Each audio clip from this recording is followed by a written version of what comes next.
Good morning. We're here today to have a hearing for General Licensing Subcommittee. First item on the agenda is to nominate a chair. So could I have nominations for chair, please? I'll nominate Councillor Jennings.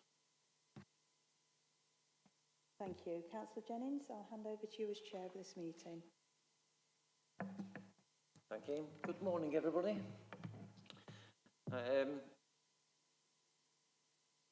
There is a process to the meeting. I'm not going to run through what the process is because it's going to be, I would imagine, quite a brief meeting. However, there is a process, so I will call people to speak in line with the process. Thank you. My name's Harvey Jennings, councillor for Charleston and Shelton Lark. I would like to ask for everybody to introduce themselves, starting with you, please, Chair. Thank you, Chair. Councillor Jed Potter, Alistair Councillor.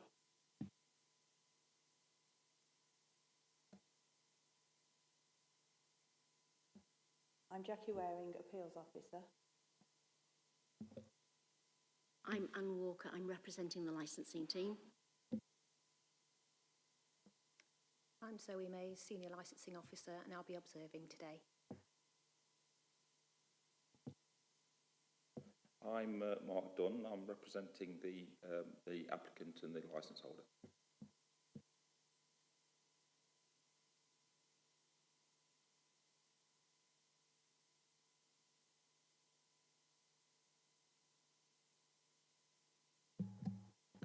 Thank you. There are no additional documents submitted for the committee. So I'll ask Anne to outline the case, please. Thank you, Chair. Good morning, everyone. The licensing team has received a variation application for the premises licence at Mosh 110 Friargate, Derby, DE1 1EX. Officers have delegated powers to deal with variations to premises licences where there are no relevant representations. However, this is not the case with this particular application. The application was received on the 8th of August 2022 from Mosh Derby Limited. A copy can be found at Appendix 1 of the committee report. During the consultation period, the team received one relevant representation, a copy of which is attached to Appendix 2. I have been in email communication with the other persons who submitted the representation, and they have confirmed they would not be attending committee today. The variation application relates to extending all licensable activities by 1 hour on Mondays and removal of all existing conditions attached to the current licence and replaced with a new set of conditions as included in the application. The proposed days and time of the licensable activities to be amended are for films, indoor sporting events, live music, recorded music, performance of dance and similar entertainment and the sale of alcohol on a Monday from 10 AM till 0400 hours. Provision of late night refreshment on Mondays from 2300 hours to 0400 hours. The proposed revised opening days and times are from Mondays from 10 AM until 04:30 hours.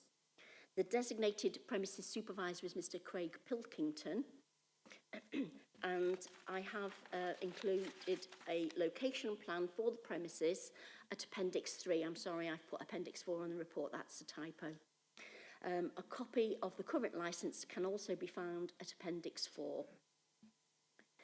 The committee is obliged to determine the application with a view to promoting the 4 licensing objectives and should have regard to the national guidance issued under Section 182 of the Licensing Act 2003, the Council's own licensing policy and the Human Rights Act. The options available to the licensing subcommittee today are to grant the application as per the application received, modify the conditions of the licence, or reject the whole or part of the application. Thank you, Chair. Thank you. Have you got any questions for Anne? Thanks, Chair. Anne, historically, has there been any previous problems reported with these licensed premises at all? Not to my knowledge, no.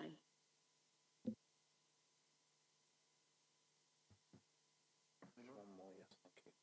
And how long have the designated persons hold this licence for with regard to these premises? That I don't know, not without checking the records, but I'm sure the agent acting on behalf of the applicant may be able to tell you that. Thank you. And a final one. Have all the conditions that been sent to the relevant departments, such as the police, the fire service, etc., and they've been fully made aware of these proposed conditions, have they? The proposed conditions formed part of the application, so all the relevant responsible authorities will have received a copy of the full application and will be aware of the new conditions that have been proposed. Thank you, Anne. And we've received nothing from them? No. In the report itself, there is indication of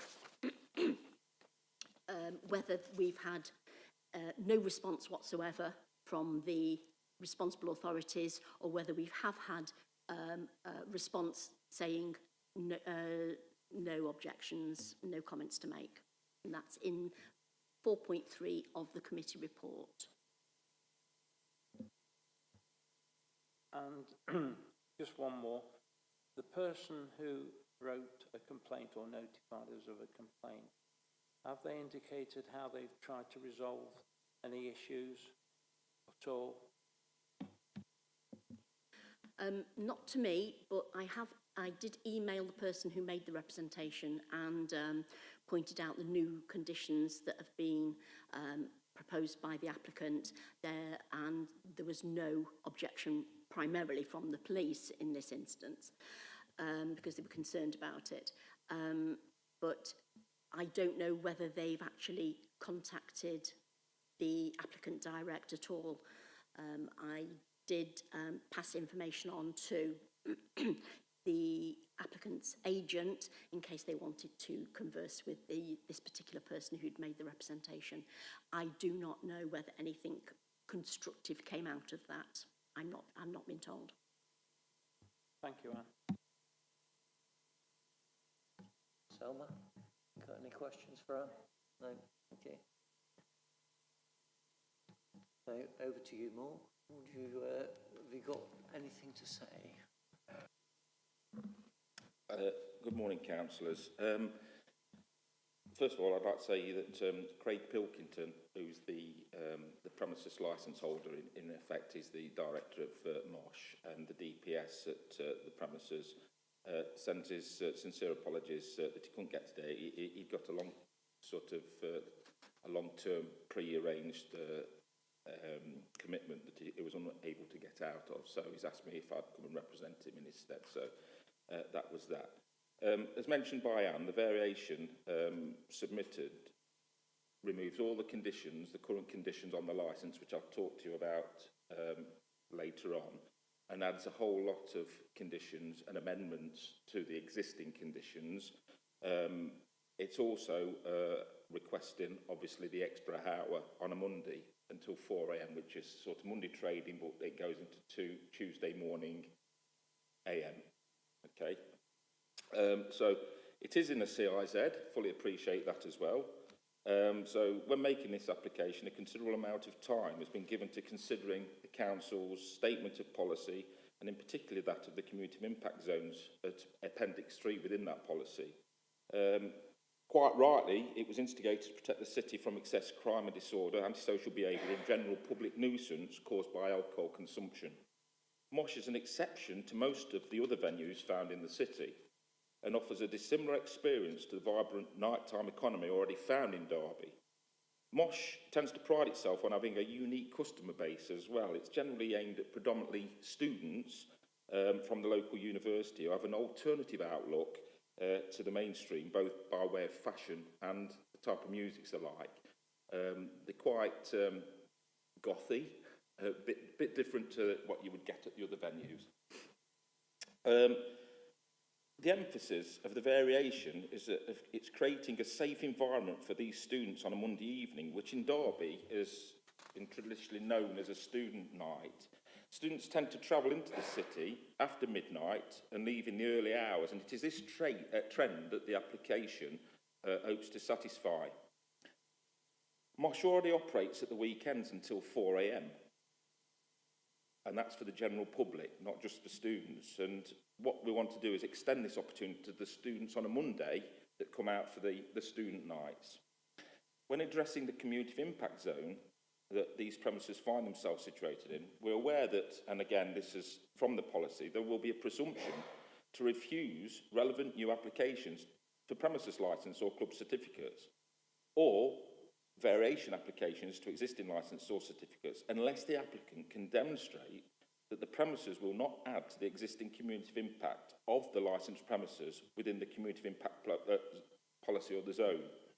The onus therefore falls on the applicant to demonstrate that won't happen, and they have to put that within the operating schedule. Mr Pilkington, the applicant, has several well-run premises that already add to the economy of the city in a positive way. Although we accept that this cannot be used to suggest that the premises will not add to the existing community of impact, it must go a long way in providing the local authority with confidence that the premises will be operated in a way that will further enhance the nighttime economy in the city and have a positive impact to the local area. It is difficult to demonstrate without any doubt that the venue will not add any community of impact, but we are living in exceptional times with the effect of the pandemic and now with the cost of living crisis particularly hitting hard the hospitality section. The venue, if to survive and prosper, needs to have a licence that is versatile and will hopefully sustain the business through uncertain times ahead. There is an emphasis from the government at this time to support the hospitality sector and help get the economy back on track. Premises are doing all they can to survive post-pandemic and this new cost of living crisis, and Mosh is no exception. The extra hour within the variation that we've requested will help in this recovery process and can only be positive for the city overall. The Council's published community of impact assessment is based on statistics provided by Derbyshire Constabulary in 2019. It is suggested within that the statistics showed an increase in crime and disorder offences throughout the evening, starting around midnight and sustained into the early hours of the morning till about 5 a.m. It goes on to state that the number of crimes are higher on a Saturday and a Sunday night. Fortunately, for the application, those statistics do not sort of have a direct impact because Mosh already has a licence for the weekends, closing to the public at 4:30.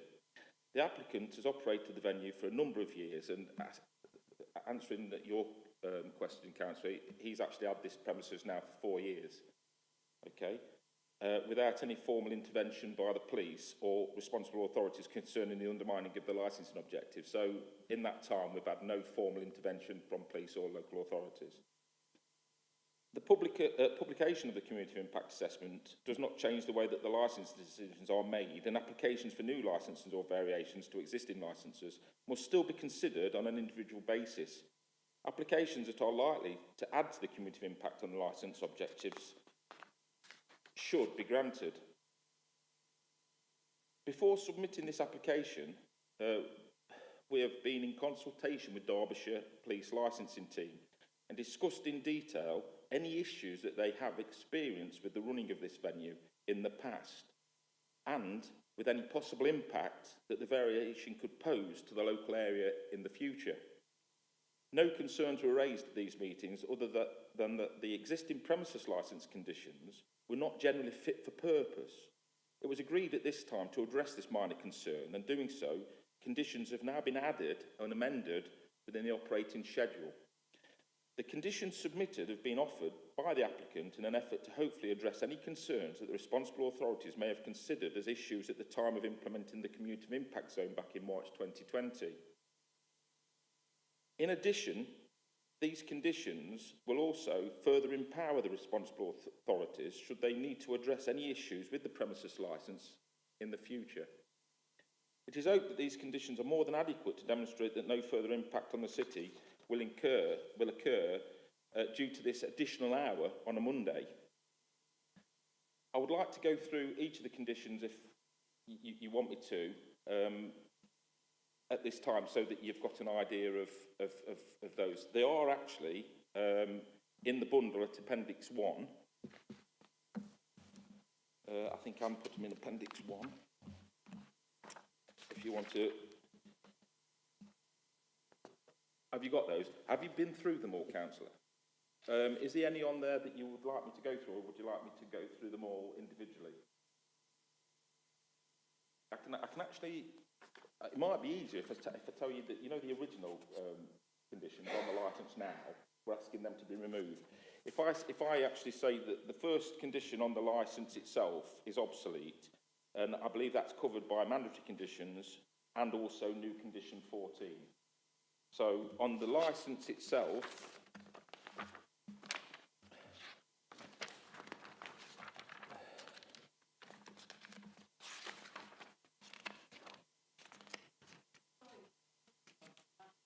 which conditions address the objector's concern? all of, well, to be honest, I didn't need to put any on to address the objectives of that concern, because, as I'll explain in a minute, there wasn't a concern. I will talk to you. I'll mention that in a minute, how I've addressed their representation. But what it was initially, because the application was being put in anyway, I thought it makes sense to actually amend these conditions to make sure that they're sort of future-proof and they actually are in there that can be enforced.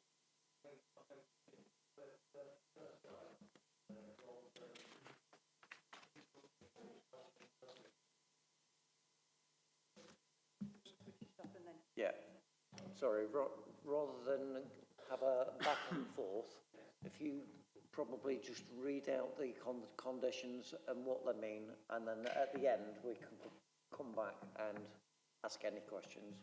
Thank you. Thank you, Chair. Well, what you can see on there's a set of 24 conditions. There was only 9 conditions on the original licence, so this was going to be a part of the application as it was anyway, before the representation was put in. So answering that question there, these were put in and then the representation was made, okay? The first condition on the licence that we wanted to remove is obsolete because it's covered by the mandatory condition. The first condition, you must apply a policy requiring the production of proof of age from any person. Well, that's a mandatory condition anyway now. But also it's covered by the new condition 14 in the bundle that we're putting forward. Number 2, on the original licence, you must allow the number of people on the premises or any part of the premises to exceed. See, that's wrong, isn't it? That's wrong in the licence itself. It says you must allow the number of people on the premises to exceed 947. So that's wrong anyway, because we'd be struggling there. Yeah, I think it should say on there not exceed. But that's the licence, you see. So that's why we're getting rid of that. It's obsolete anyway, and it's also covered by other primary legislation. It's the Regulation Reform Order, the Fire Service Act 2005, and that actually requires now a fire risk assessment. And within that fire risk assessment, you would have to put in the capacities. So that's getting rid of. Number 3, you must install and maintain a CCTV system on the premises and it be maintained in good order. It must be operated at all times when the premises are open to the public. All recordings must be shown and authorised the police officer on request. That there again is covered by new conditions on the new schedule between 1 and 9. So number 1 and 9 cover all that, okay, in more detail and easy to enforce. Number 4, no customers shall be allowed to remove alcoholic drinks from the premises and open containers. That's not relevant, as it's a given as part of training and it's a given as part of the licence. I've not put that on, and if that's something that the councillors want to put back on, I've got no problem with that being added as well. But we just got rid of it because nobody goes out there with glasses. The door staff are trained within the other conditions to train to actually do a job. They won't let them out. So whether it's relevant or not is entirely up to yourselves. But I'm not going to lose sleep over that condition. Number 5, noise from the premises must not unreasonably disturb other people. This is what I believe the solicitor was mentioning as well. This could impact the surroundings. Again, we've replaced that one condition with conditions 16 to 19 on the operating schedule now. You must display prominent legible notices. Well, that is replaced by 17, so that's on there still.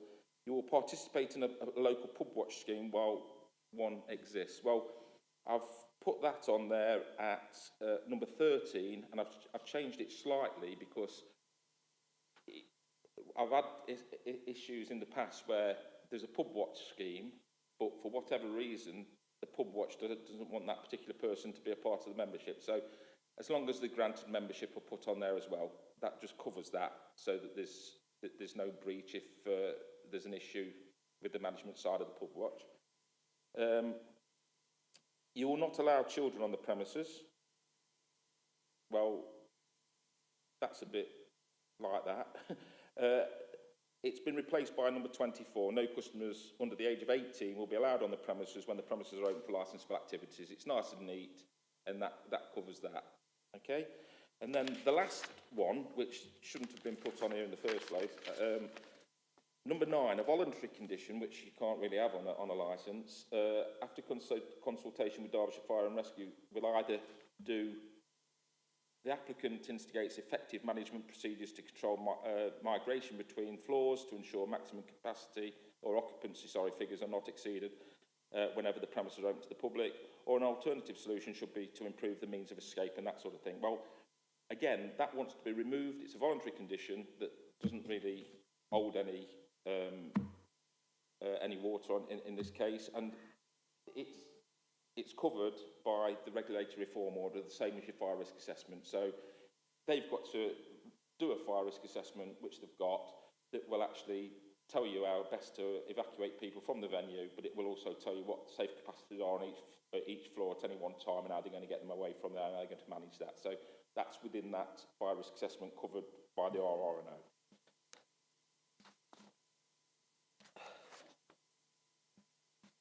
I will go through each condition, because you know them. At the end, you can ask me questions about the conditions and we can sort that out.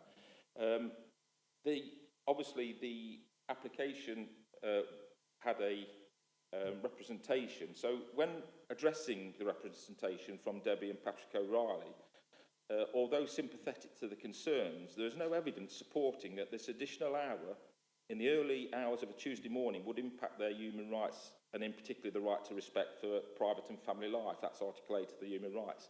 There's no evidence anywhere that it's going to have an adverse effect on them where they live in.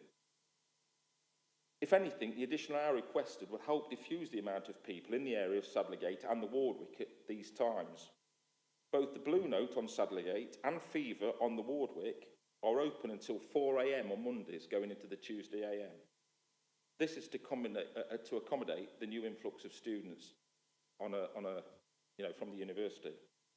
As it stands, Mosh closes all licensable activities at 3, and the evidence is that customers in the venue leave early and migrate to the other premises that are open for longer.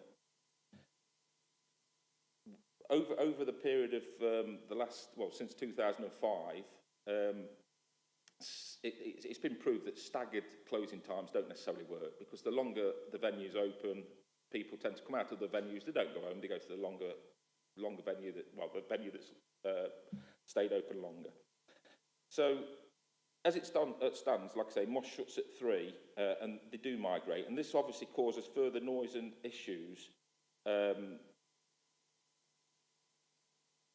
the destination premises, as they have got added pressure when these extra people turn up from Mosh and try and gain entry.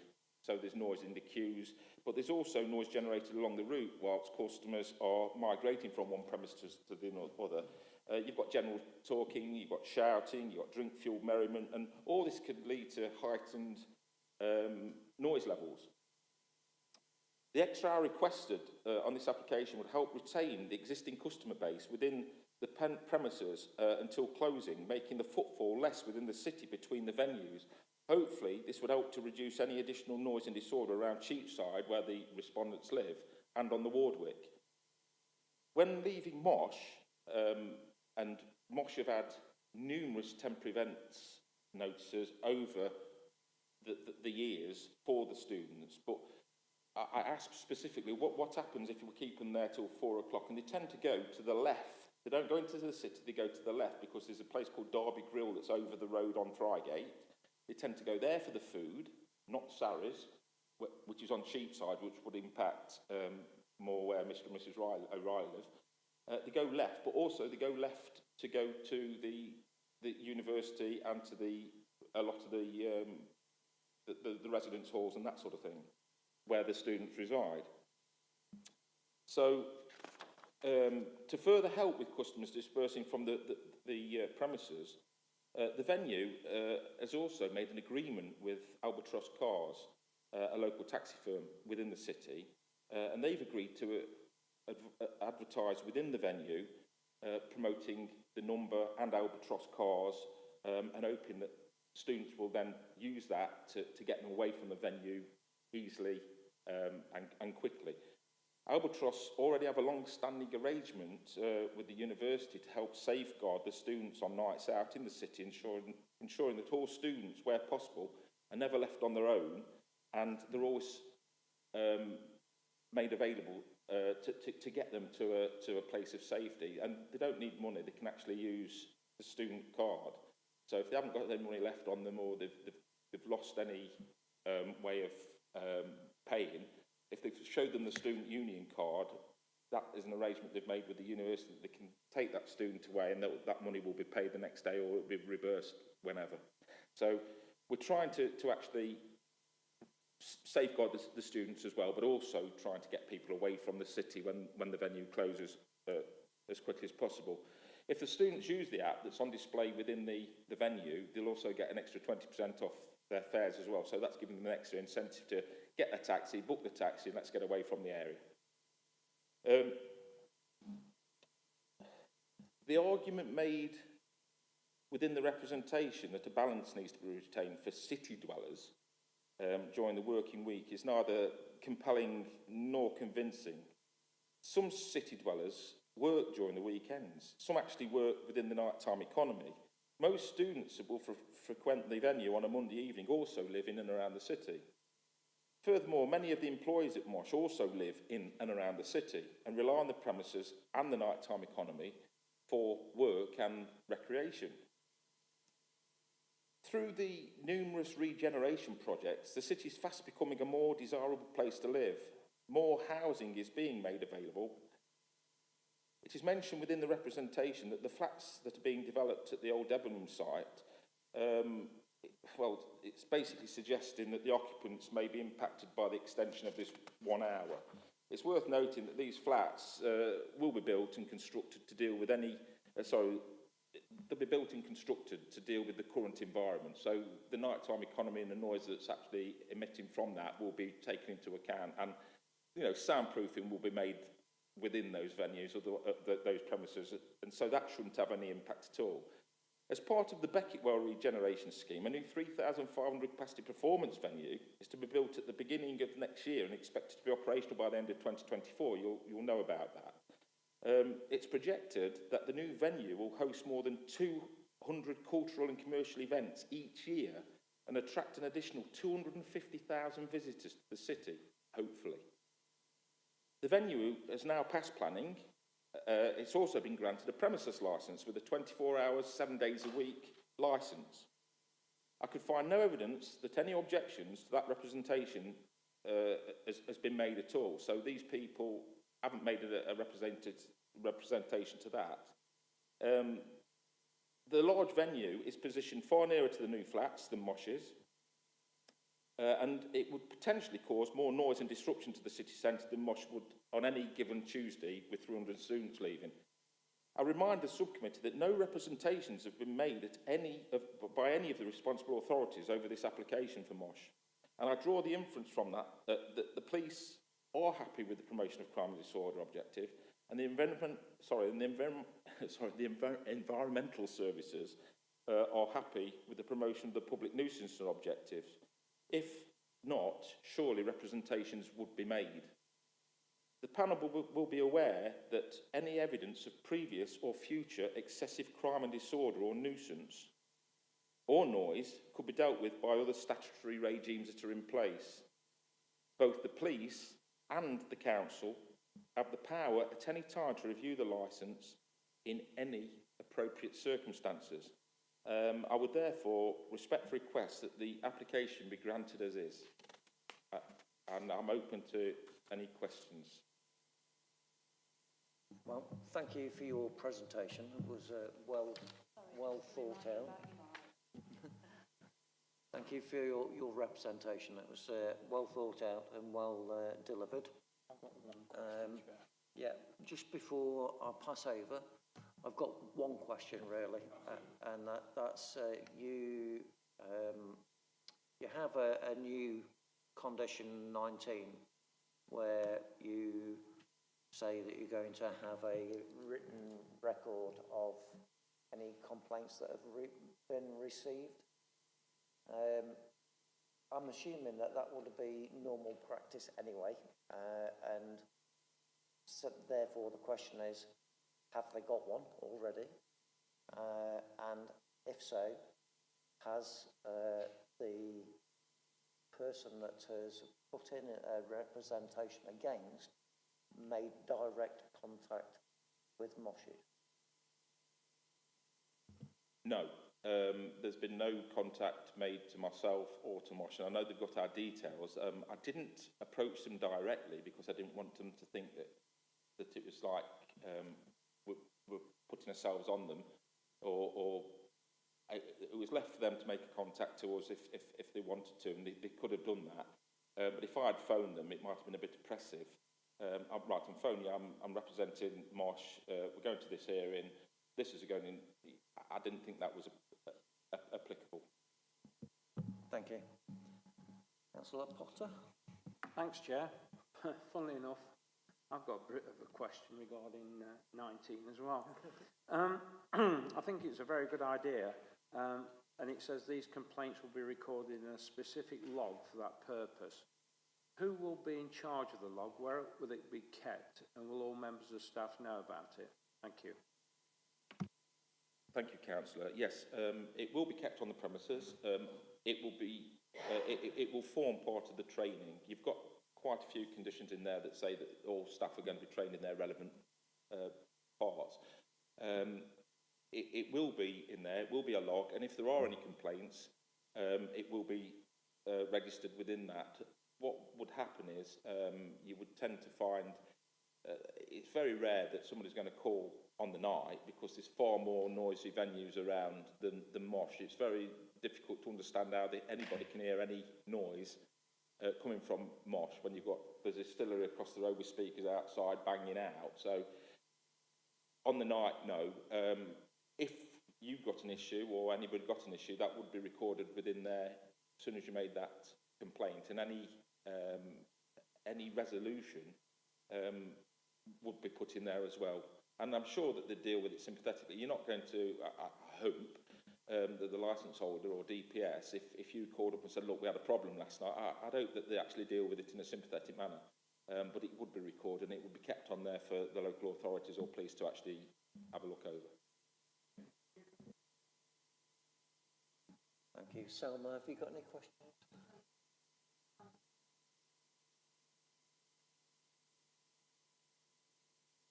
I don't know without asking.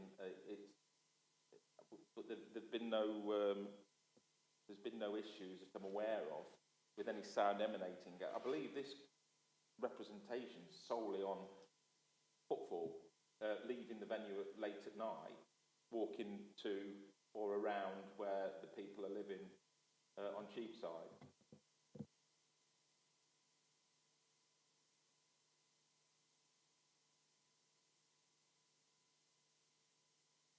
Sorry, in relation to the existing premises licence condition, you've got, you must not allow children on the premises. You want that deleted, and you want the new condition, I think it's number 24, no customers under the age of 18. There's a difference between a child and a customer, a fee-paying customer. Yes, there is, yeah. So I would ask for that condition to remain in place, that you must not allow children on the premises. Right, I've got an issue with that because he's got children. So when he takes his children, when any child then goes into that premises, you're saying that they can't go in. So, you know, he's got children that he's taken in there, and he's taken them through the venue, or he takes them into the venue. They're not going to be customers in that venue, but you're saying that they can't be on any of the area in the premises at all, even though it might not be open for licensable activities. Because that's what that condition says. What I'm saying there, any paying customer, no child's going to get in them premises anyway. No child can go into the premises. It's under 18, they will not be allowed in anyway. But what that's saying there is no child, nobody under the age of 18, and that in the licensing act would be classed as a child anyway. So you're basically covering that by saying no customers under the age of 18. If he, like I say, it's just to allow family members or anybody, you might have a 17-year-old that goes through the venue. So if it's a customer, no customer will be under age of 18 anyway. There shouldn't be anybody in there of a child's age anyway. They won't be allowed in.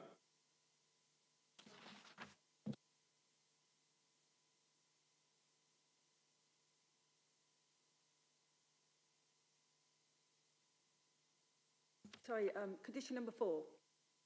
No customer should be allowed to remove alcohol, other drinks from the premises in open containers, glasses and open bottles. I'd ask for that condition to remain in place in relation for protection of the public. Please. Yeah, I've always said that. That's not an issue.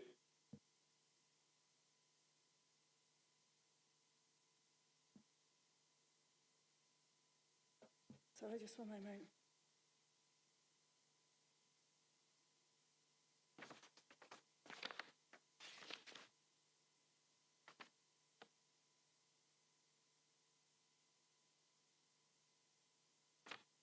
So in relation to Monday night, what you're saying is that they don't expect to have extra customers. It's just that the existing customers can stay longer instead of leaving the premises and going to other venues in the area. Yeah, the extra hour isn't to attract people in. We wouldn't be having people in the venue. It's just to maintain that, because what you find is, because the licensed activities shut at 3 o'clock and other venues that licensed activities shut at 4, they won't leave at 3 o'clock. They'll leave at 2:30 so that they can get into these other venues. So they leave in this venue at 2:30 or between 2:30 and 3 to get to these other venues and try and get in, which adds as extra burden, but also causes the disruption with the through traffic. So it's in Mosh's interest as well, because you're maintaining that. But once you're maintaining that, you also know what people have drink that night, so you can control that. If you have been from this venue and then you go to this venue, these people don't know what's been consumed, so they've got an added burden as well. So what we're trying to do is trying to make it a little easier.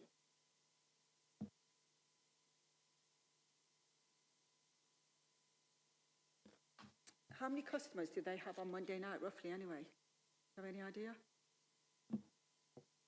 It can range from 200 to 500 customers, I presume. I don't know. It's because it's a student night. It's not as busy as a Friday and a Saturday, where it's generally everybody. It's students that tend to go out on the Monday night, and it's always been renowned as a Monday evening for students, and that's why obviously other venues within the city open on a Monday.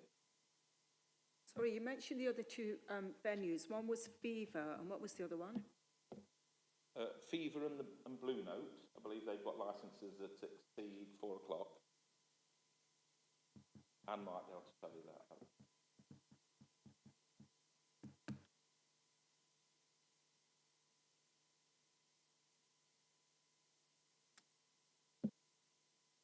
Sorry, no further questions. Thank you. Thank you. So we'll just invite people to sum up. So Anne, if you could sum up, please. Thank you, Chair. I've got nothing extra to add there, but the options open to committee today are to grant the application as per the application, modify the conditions of the licence, or reject the whole or part of the application. Thank you, Chair. Thank you. Mr Dunn? I believe that the application that was submitted, if granted, will benefit the long-term future of the premises and also help the nighttime economy in offering a more diverse student experience. As explained, it will go a long way in reducing additional noise and disruption in the early hours of the mornings. The application was comprehensive and addressed all concerns raised from the responsible authorities, none of which have made any valid representation. I've also addressed the representation made by Debbie and Patrick O'Reilly, who have offered no evidence on how this additional 1 hour would directly affect them individually. They have, however, stated their personal opinions. They state that additional stress will be placed on police resources due to incidents that have recently occurred in the early hours within the city. Again, no evidence of these incidents have been submitted for the panel or ourselves to consider. Furthermore, the police, as a responsible authority, have not raised any concerns about the policing levels. They also speak without any authority on behalf of other city dwellers living within the city. This, again, I imagine, is their own personal perception that a balance needs to be made between weekends and the working week. What indeed is now a modern working week.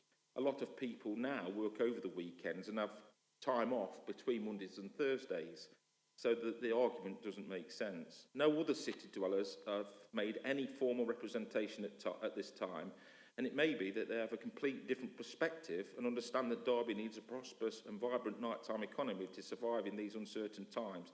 I would then respectfully request that the subcommittee look kindly on the application and grant it as is. Thank you.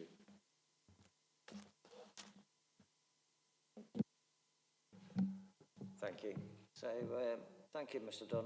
This concludes the meeting.